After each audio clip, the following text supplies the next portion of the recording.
Hello, everybody, and welcome to my channel where I talk about my life in graduate school. So today I am talking only about my dissertation. I am in a doctorate program for IO psychology. Sorry, my dog is distracting me. But anyways, I'm in a graduate program for PhD in industrial organizational psychology. And I'm currently writing my dissertation research. Right now I'm in the data collection phase of it. But with that, I have some tips and tricks for people who are just starting dissertation or interested in a PhD, but not sure if you want to do it because of the dissertation. Maybe it seems daunting to you and you just want to know what it's like. So I will be talking about that a little bit. So my first tip is to get organized. I have music playing in the background because I have a baby and the baby's playing.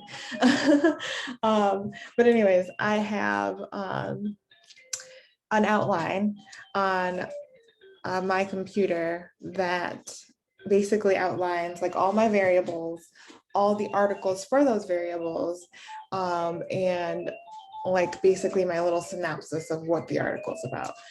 What I write exactly what I want to put in the paper so that later on when I'm doing the paper, I just copy and paste what I wrote earlier, months prior, into that document. And I actually got that tip from another graduate student actually. So I'm just gonna share my screen to show you what I kind of work on. Where is my stuff?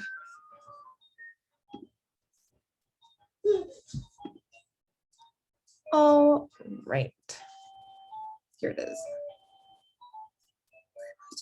Okay.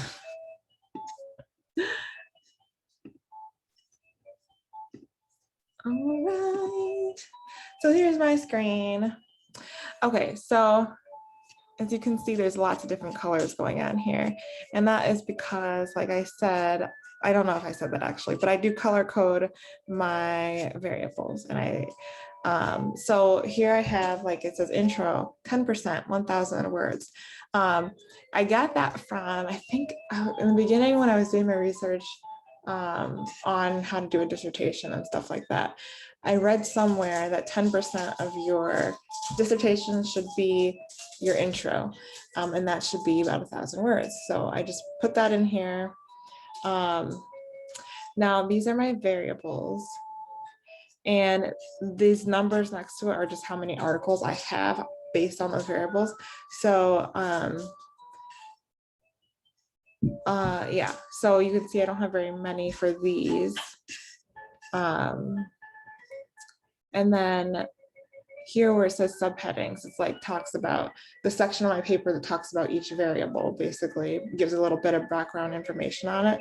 That should be 4,900 words. So about 30% of my paper should be these subheadings, these background information on the variables themselves. So again, that's how many articles I have. This is just an approximation based on this number here of how many words I want to spend talking about all of these different things, these different variables.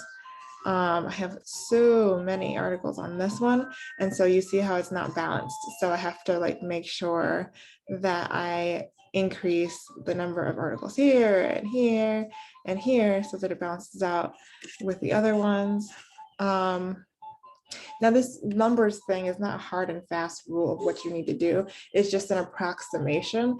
And my school doesn't have a word count or a page count preference. And they don't have that requirement where some schools do, but they will tell you when they're reviewing your proposal, hey, your literature review looks short, you need to beef it up. And they'll give you suggestions on how to do that, where they have more questions, where you could use more information, things like that. So methodology should be 1,500 words, 15% of your paper. That is chapter 3 of our dissertation process, and I'm currently in that section. However, I've already written my methodology. I already know what I'm going to do, but obviously knowing what you're going to do and then actually doing it, maybe two different things. Like for example, right now, I need 148 participants. I have 67 or 68 participants. And so I'm thinking maybe I need to get rid of one of these variables, one of these outcome variables to decrease my sample size. Just so that I can get this dissertation done. Otherwise, it may take me forever. But I'm thinking about it. I mean, I don't know. I still get more participants each week. So I don't know. Maybe I just need to have a deadline of like, this is like gonna be the last day that I take participants, and I'm gonna just run with what I got. I need to do another G-power analysis to figure out if I do get rid of one of my outcome variables, how many participants do I need? If you don't know, a G-power analysis is just like another statistic that you do to figure out, like a statistic test to figure out how many participants you need for your quantitative study. I think does it work with qualitative? I don't know. It's new to me. So I have never had to do it until I wrote my dissertation. My dissertation chair was like, hey, do your G-power analysis. And I was like, what is that? So yeah, I had to learn that doing this. Anyways, so 5% of your paper is going to be the results section, and that's like 500 words. 3,000 words is dedicated to the discussion, 30%. Now, like I said, this is just an approximation based on what I've read about previously. It's not a hard and fast rule. So about 10,900 words total would be my dissertation. That is my goal. And like I just like to have these types of visuals so that I know like what to expect and what I need to do.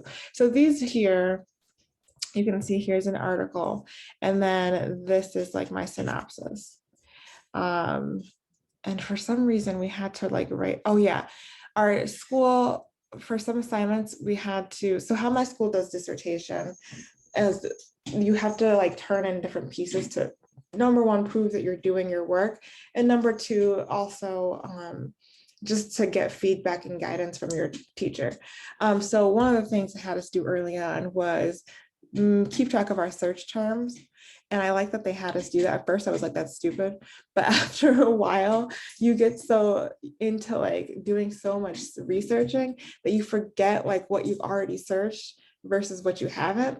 And so this is actually super helpful for me to look back on and say, okay, I already exhausted these search terms. I need to think of new ones.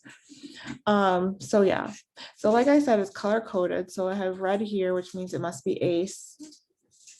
And yep, red is ACE. So ACE is adverse childhood experiences. It's the measure that I'm using for my dissertation. But anyways, so yeah, we've got green. I think that's the socioeconomic. Yep, boom. So there you go. And that's basically what I did for this whole thing. Now, if I scroll all the way down, you'll see that I have not written synopses on these articles here. There's about 20 I still have to write those things on. And that's because I haven't read the articles yet. It's just that I read like the abstract, and I was like, oh, that seems like it pertains. So I'll just copy and paste the article link and write the, what is it called? Reference or whatever down so that I will look at it and read it later. It has happened where I read the article and it has nothing to do with what I want. And so I have to delete it and then find another article in its place. That happens a lot. Oh, well.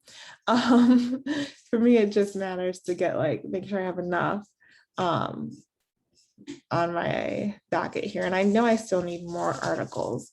But anyways,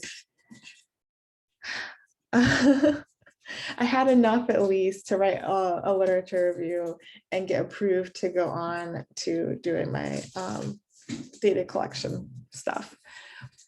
So yeah, that's my tips and tricks for organizing your dissertation research. I also wanted to talk about how to keep track of your word count. One of the things that I do, obviously Word has the word count on the bottom, but like you saw on my thing, I like to know how many words are in each section. So you can easily just highlight your words, and then it'll tell you, I can't explain it. The bottom of your screen will tell you how many words are highlighted out of the total amount of words that you've written. So that's one way to keep track of your word count. It's not really keeping track as much as it is just checking up on it. But yeah, that's pretty easy. The hardest thing I think is staying motivated. That has been a challenge for me, because after you get done with all your classes and you are to the face writing your dissertation research, it's exciting. Like you hit it off just fine. But then somewhere along the line, after you've done your proposal defense, after you've done like all of that stuff, and you're just at the like data collection phase and maybe fine tuning your literature review and writing your methodology, when that happens, oh my gosh, I don't want to do anything anymore. Like I'm tired of it.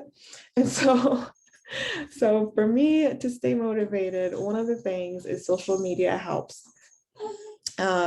Because there are like groups on, I think, Instagram, which is interesting. There's a group on Instagram. I know there's probably more than one group, but I'm part of one group that is run by another graduate student who's actually defending their dissertation now, but basically run by another graduate student, and this person just posts a bunch of motivational things, and then you can comment on like where you're at, what you guys are doing, and connect with other graduate students. And like, you know, those motivational posts, first of all, they make me feel like I'm not alone in this. Secondly, they help me to remind me, hey, you're on Instagram and you should be writing your dissertation. And thirdly, they make me like, you know, motivated to finish this thing. So that's another motivator. Another one is to keep in contact with your dissertation chair, because when I do talk to him, it reminds me that I still have things to do and I need to get A, B, and C done so I can hurry up and graduate. And his goal is to get me to graduate as well. And so we're on this team of let's graduate. And so the only way that we can do that is if I do the work. So that is another motivator. Another thing, and I've learned this from other graduate students, is just to like block out a part of your day every day that is just for dissertation, whether it's like 10 minutes a day, or an hour, or half an hour, 20 minutes. At least you'll be getting more done than like thinking, oh, I have so much to do with my dissertation, I'll just wait till the weekend to do it. It's like, no, then the weekend comes and then you get overwhelmed by all the things you have to do and you don't want to do it. So break down like your tasks of like, I know I need to read more articles and write more stuff in my literature review. So I will make a goal of finding one article a day this week, and then over the weekend I will find 10 more articles, 5 for each day of the weekend. And then Monday night I will write my, write for 5 minutes. I don't know. One of the other things that I heard from another dissertation student was to, like, when you set aside time to write, you should only be writing. You shouldn't be editing. You shouldn't be reading. You should only be writing. And you will be surprised at how much you get done when you just dedicate it to writing. Don't worry about the editing until later. Just write. So anyways, that's helpful too. So I hope that you have enjoyed this video. I hope it has been valuable to you in some kind of way. And I hope that you finish your dissertation. Thanks for watching.